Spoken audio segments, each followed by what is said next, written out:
Hello all of you. Today we will going to study graphical representation of motion part second, that is velocity time graph. Velocity time graph. तो last video में हम लोग क्या किए थे कि हम लोग पढ़े थे distance time graph. In last video we will study distance time graph और वो पार्ट 5 था, ये है पार्ट 6. ठीक है, तो चलो फिर स्टार्ट करते हैं. और topic is velocity time graph. तो सिंपल सी बात है, वैसे स्टार्ट करेंगे जैसे उसमें था. फर्स्ट हम लोग एक्सिस ड्रा करेंगे, 2 एक्सिस ड्रा करेंगे. एक होगा एक्स एक्सिस, दूसरा होगा वाई एक्सिस. यहाँ पर क्या होगा, ओरिजिन ओ. क्लियर. अब यहाँ पर हम क्या करेंगे, डिस्टेंस टाइम ग्राफ में हम ये करते थे कि एक्स एक्सिस पर टाइम था, तो यहाँ पर भी टाइम ले लेते हैं. यहाँ पर भी एक्स एक्सिस पर क्या होगा, टाइम होगा, जिसको हम किससे रिप्रेजेंट करेंगे, बाई टी. और वाई एक्सिस पे हमारा क्या होगा, वेलोसिटी या फिर स्पीड. ठीक है, वहाँ पर डिस्टेंस या डिस्प्लेसमेंट था, यहाँ पर वेलोसिटी या फिर स्पीड. वेलोसिटी और स्पीड. क्लियर. अब जानते हैं वेलोसिटी या स्पीड को हम किससे रिप्रेजेंट करते हैं, वाई भी. इस पर भी से रिप्रेजेंट करेंगे. सेम कंसेप्ट, जब हम एक्स एक्सिस पर या टाइम एक्सिस पर जाएंगे तो टाइम बढ़ेगा, वाई एक्सिस पे जाएंगे तो वेलोसिटी बढ़ेगा, वाई एक्सिस पे नीचे आएंगे तो वेलोसिटी कम होगा. क्लियर. चलो इसके जितने ग्राफ बनते हैं वो स्टार्ट करते हैं. Number 1 graph. 1 ग्राफ में हमने 2 एक्सिस ड्रा किया, X axis and Y axis. तो वाई एक्सिस आप देख रहे हैं परपेंडिकुलर नहीं है, तो इसको परपेंडिकुलर कर दे रहे हैं. ठीक है, ये रहा परपेंडिकुलर. ठीक है, अब नीचे तक ले आते हैं. ये हो गया हमारा वाई एक्सिस, यहाँ पर होगा ओरिजिन. ठीक. फर्स्ट ग्राफ हम क्या करते हैं, पैरेलल टू एक्स एक्सिस या टाइम एक्सिस. तो यहाँ पर हम लोग अब एक्स और वाई का यूज़ नहीं करेंगे, हम यूज़ किसका करेंगे, टी लेटर फॉर टाइम, इधर वी लेटर फॉर वेलोसिटी और स्पीड. ठीक है. तो इस ग्राफ पर जब हम ट्रेवल करेंगे, जब ग्राफ पर चलेंगे तो ग्राफ क्या रिप्रेजेंट कर रहा है. ठीक है, बताओ ग्राफ क्या रिप्रेजेंट करेगा. ये ग्राफ रिप्रेजेंट करेगा कांस्टेंट वेलोसिटी. क्यों, देखो जब हम ग्राफ पे चलेंगे तो टाइम बढ़ रहा है, टाइम के साथ साथ जो इसकी वेलोसिटी इतनी है, देखो यहाँ से लेकर के यहाँ तक की वेलोसिटी. ठीक है, जो इसकी इतनी वेलोसिटी है वो उतनी ही रह जा रही है, बढ़ नहीं रही है. तो टाइम के साथ साथ वेलोसिटी में, स्पीड में कोई चेंज नहीं है. और स्ट्रेट लाइन है तो क्या है, यूनिफॉर्म स्पीड आएगा. स्ट्रेट लाइन में वर्ड क्या जोड़ते थे हम लोग, यूनिफॉर्म. ये रिप्रेजेंट करेगा यूनिफॉर्म स्पीड और वेलोसिटी. यूनिफॉर्म स्पीड और वेलोसिटी. ठीक है, क्योंकि यहाँ पर अगर वेलोसिटी है तो वेलोसिटी वर्ड, स्पीड है तो स्पीड वर्ड, दोनों चलेंगे. ठीक है, फर्स्ट ग्राफ हो गया. सेकेंड ग्राफ हम लोग देखते हैं. सेकेंड क्या था, सेकेंड बहुत ही इंपॉर्टेंट ग्राफ होता है. यहाँ पर हमने टाइम ले लिया, ये हमारा वेलोसिटी या फिर स्पीड एक्सिस हो गया, जो कि ओरिजिन से पास करेगा स्ट्रेट लाइन. ठीक. अब जब हम इस एक्सिस पर चलेंगे, इस ग्राफ पर ट्रेवल करेंगे, तो टाइम के साथ साथ वेलोसिटी भी इंक्रीज कर रहे हैं. देखो टाइम भी बढ़ रहा है, मतलब इस एक्सिस पे जा रहे हैं, वेलोसिटी भी इंक्रीज कर रहा है. ठीक है, जब दोनों इंक्रीज कर रहे हैं, टाइम के साथ साथ वेलोसिटी भी बढ़ रहा है, तो ये होगा स्ट्रेट लाइन है तो वर्ड क्या जोड़ देंगे, पहले से ही यूनिफॉर्म. पहले से हमने यूनिफॉर्म कर दिया. अब टाइम के साथ साथ अगर वेलोसिटी चेंज हो तो उसको हम लोग क्या बोलते हैं, acceleration. The rate of change of velocity with respect to time is known as acceleration. तो यहाँ वर्ड यूनिफॉर्म, उसके बाद एक्सीलरेशन. ये रिप्रेजेंट करेगा यूनिफॉर्म एक्सीलरेशन को.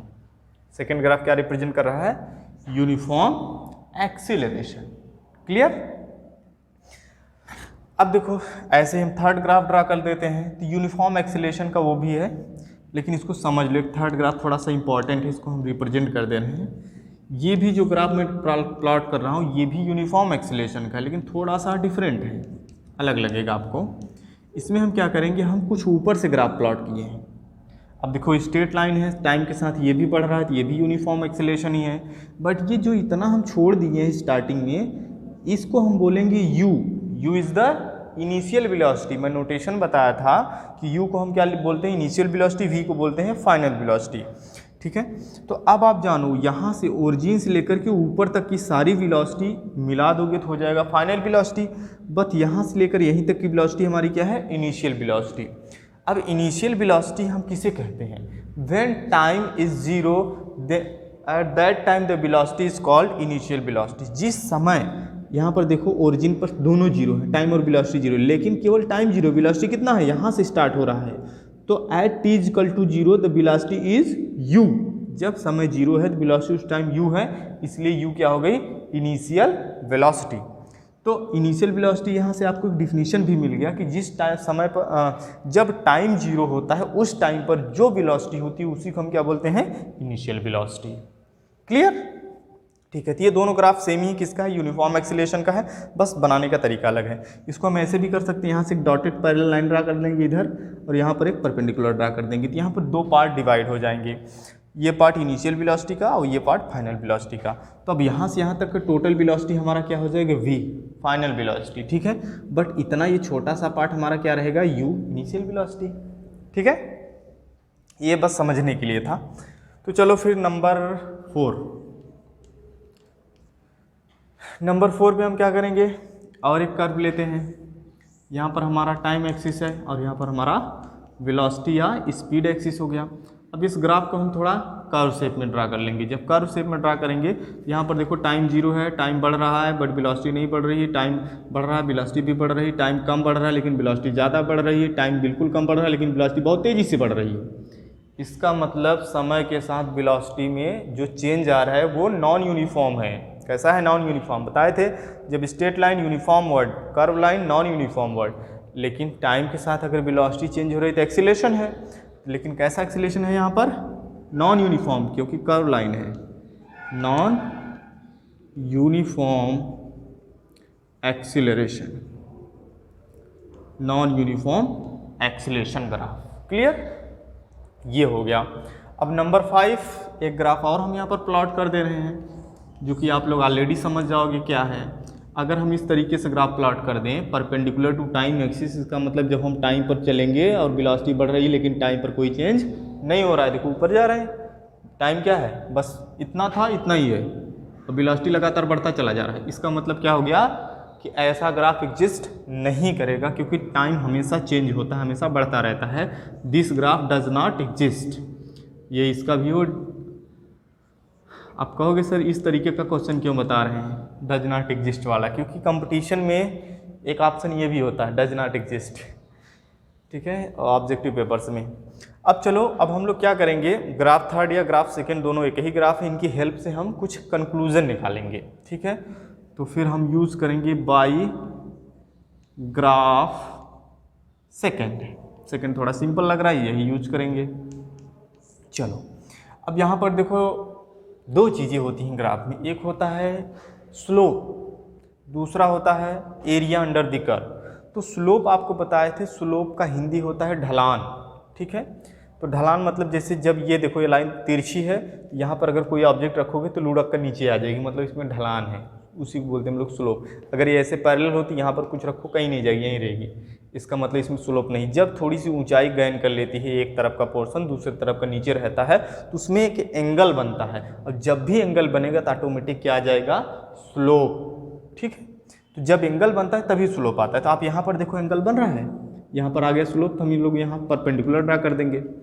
ठीक है, अब आप जानते हो यहाँ से यहाँ तक वेलोसिटी या यहाँ से यहाँ तक वेलोसिटी चेंज हो रही है, पहले यहाँ कुछ और रही होगी, यहाँ पहुँचने के बाद कुछ और हो गई, मतलब ये दोनों पैरेलल हैं, ये वेलोसिटी तो ये भी क्या होगी, वेलोसिटी ही होगी, क्योंकि ऊपर जा रहा है। तो यहाँ पर हम लिखेंगे चेंज इन वेलोसिटी डेल्टा भी, क्योंकि वेलोसिटी यहाँ से यहाँ चेंज हो रही है। ठीक, डेल्टा भी। तो टाइम भी यहाँ जीरो था, यहाँ टी हो गया, इसका मतलब बीच का time delta T, change in time that is time interval.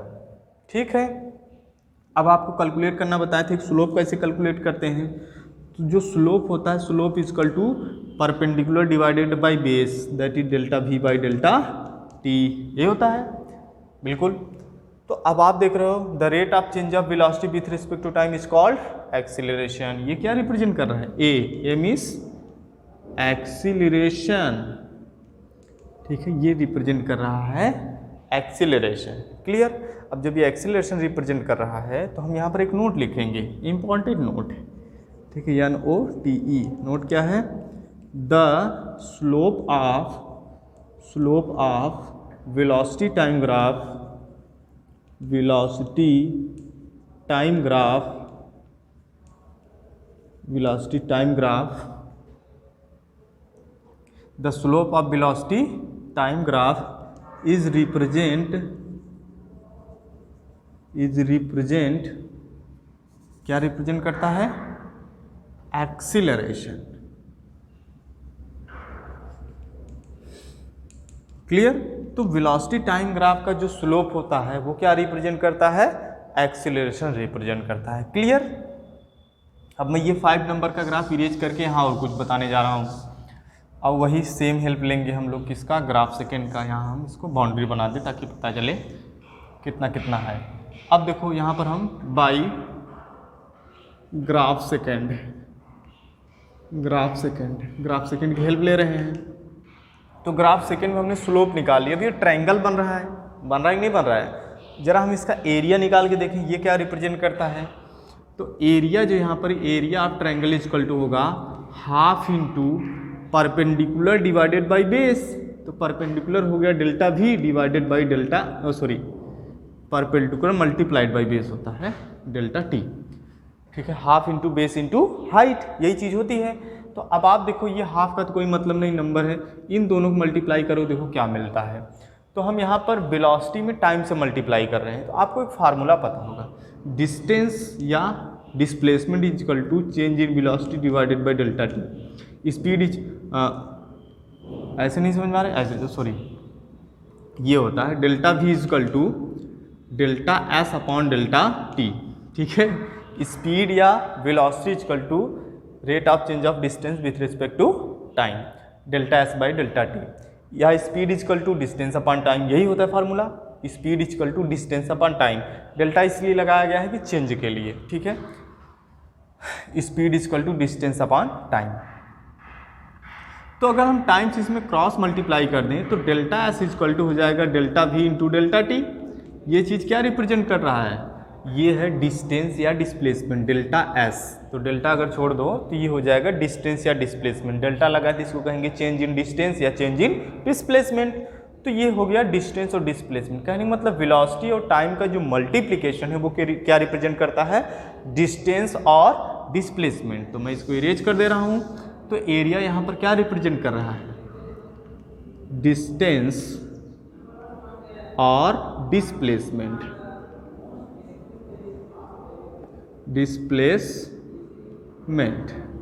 ठीक है, ये डिस्टेंस या डिस्प्लेसमेंट रिप्रेजेंट कर रहा है। तो फिर यहाँ पर हम नोट लिखेंगे। नोट क्या होगा? The area under the curve of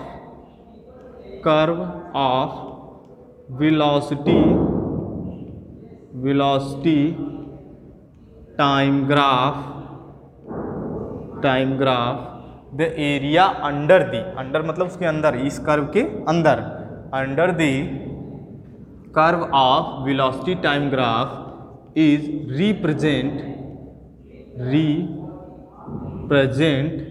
क्या रिप्रेजेंट करता है? इज रिप्रेजेंट डिस्टेंस और डिस्प्लेसमेंट, डिस्टेंस और डिस्प्लेसमेंट। ठीक है, डिस्टेंस और डिस्प्लेसमेंट। तो क्लियर हुई गई बात। तो ग्राफ सेकेंड से हमारे पास यहाँ पर 2 कंक्लूजन मिले। कंक्लूजन नंबर फर्स्ट की the slope of velocity time graph is represent acceleration. Conclusion number second the area under the curve of velocity time graph is represent distance और डिस्प्लेसमेंट। क्लियर? तो इसको बहुत अच्छे से समझ लीजिए आप लोग, इतने ग्राफ बनाए हैं। ये जो ग्राफ थर्ड है इसका यूज है जब हम इक्वेशन ऑफ मोशन को डिराइव करेंगे बाय ग्राफिकल मेथड, तब हम इसका यूज करेंगे, क्योंकि उसमें इनिशियल वेलोसिटी को इंक्लूड करना होता है। तो ग्राफ यही है बट इसका एक मॉडिफाइड वर्जन है ये। ठीक है, जिसमें इनिशियल वेलोसिटी भी दिखाई देगा। समझ गए? ओके, अब हमको पढ़ना है एक्सीलरेशन टाइम ग्राफ। ठीक है, तो इसी में उसको भी कर देते हैं, इसको इरेज कर रहे हैं। तो अभी इतना इरेज किए हैं, आप लोग इसको स्क्रीनशॉट लेकर के नोट कर सकते हो। ठीक है,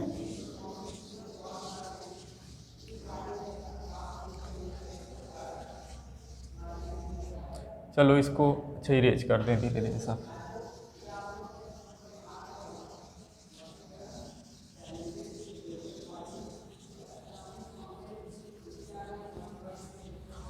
चलो ठीक है फिर। The next topic is acceleration time graph. The third क्या है? Acceleration time graph. अब हम लोग पढ़ेंगे एक्सेलरेशन टाइम ग्राफ। ये सबसे छोटा टॉपिक है। इसमें क्या करना, सिंपल सा कंसेप्ट था। लास्ट टाइम हम लोग दो एक्सिस लेते थे, छोटा ही बना दे रहे हैं, एक्स एक्सिस और वाई एक्सिस। ये क्या रिप्रेजेंट करता था? Time axis. अब यहाँ पर क्या लेंगे? जाहिर सी बात है, एक्सेलरेशन लिखा है तो एक्सेलरेशन लेंगे, है कि नहीं? एक्सेलरेशन हो गया। अब हमें क्या करना है? अब इसका फर्स्ट वर्जन ऑफ ग्राफ देखते हैं। फर्स्ट वर्जन क्या था? एक मतलब ग्राफ लेते हैं और देखते हैं क्या रिप्रेजेंट करता है। ये टाइम है, ये एक्सेलरेशन है। हम लोग अक्सर क्या लेते हैं? पैरेलल टू टाइम एक्सिस एक लाइन लेंगे।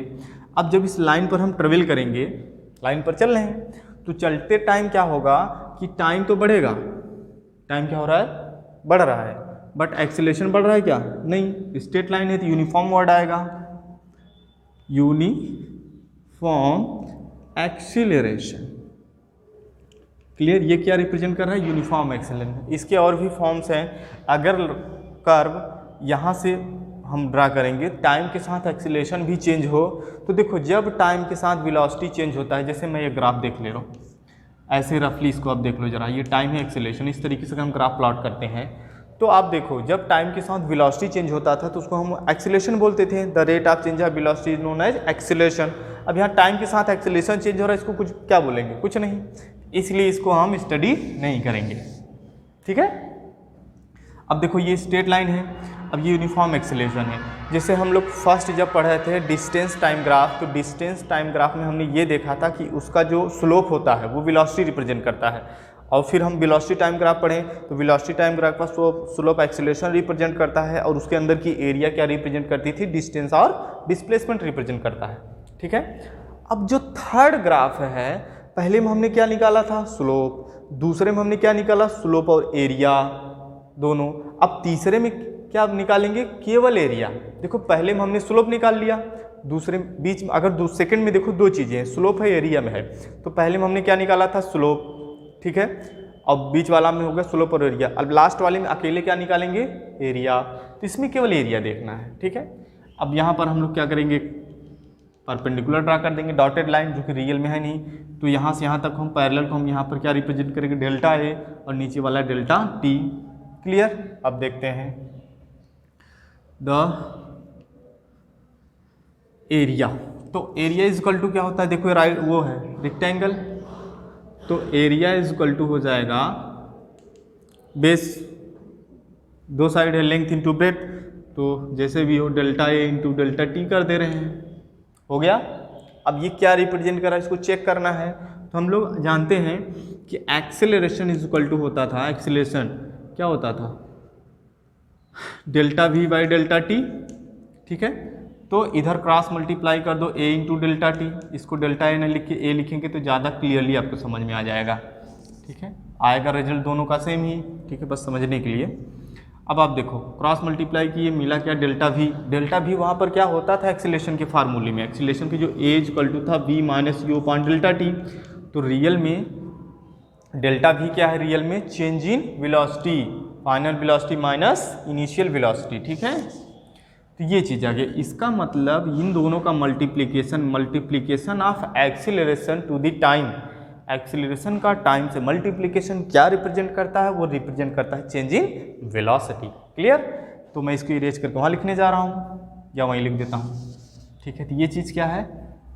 Is equal to delta v. Delta v मतलब वी माइनस यू। क्लियर? तो फिर अब नोट लिखने की बारी। Note is equal to the area under the curve of acceleration time graph is represent change in velocity. अब कहोगे सर यहाँ पर चेंज इन स्पीड नहीं आएगा, तो नहीं आएगा। क्यों नहीं आएगा? क्योंकि एक्सेलरेशन वेक्टर क्वांटिटी है, ये किससे बनता है? वेलोसिटी से ही बनता है। तो यहाँ स्पीड के आने न आने का कोई सवाल ही नहीं। ठीक है? The area under the curve of acceleration time graph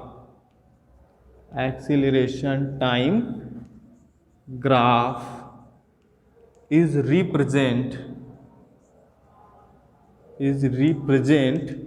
क्या रिप्रेजेंट करता है? Change in velocity, change in velocity. ठीक है, ये हो गया टॉपिक कंप्लीट। अब आप ये समझो कि ये जो तीनों ग्राफ बताने का मेरा तरीका है, ये मेरा अपना तरीका है। मैं इसी तरीके से ग्राफ को समझा था और ऐसे ही समझाता भी हूँ, क्योंकि ग्राफ एक लैंग्वेज है। लैंग्वेज को जब तक हम लैंग्वेज की तरह नहीं समझेंगे तब तक उसको सीख नहीं पाएंगे।